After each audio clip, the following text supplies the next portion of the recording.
আজকে আমি আমার ছাদ বাগানে একটি লাউ গাছ লাগাবো। তার জন্য এই যে দেখুন, প্রথমে মাটি গর্ত করে নিচ্ছি। মাটি গর্ত করে এই গর্তের ভিতরে আমি দিয়ে দিচ্ছি কোটা কাটা শাক সবজি যা কিছু কেটেছি বাসায়, তা পানির ভিতরে ভিজিয়ে রেখেছি জৈব সার করার জন্য। সেই পানি আমি এই যে প্রথমে পানিটা দিয়ে দিচ্ছি, তারপর ওই ভেজানো কাটা সবজির যে আবরণগুলো আছে সেইগুলো দিয়ে দিচ্ছি। একটু ডিমের খোসা গুঁড়া করে নিচ্ছি, সেইটা দিয়ে দিলাম। এরপরে একটু আমি উপরে মাটি ছিটিয়ে দিলাম।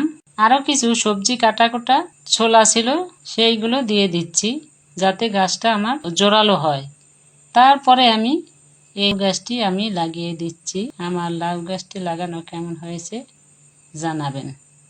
এই তো, এরপরে আমি গাছটার কাছে একটি লাঠি কুপে দিলাম, কারণ গাছটা যাতে বাতাসে নড়তে চড়তে না পারে সেই জন্য। এই তো হয়ে গেল আমার লাউ গাছ লাগানো।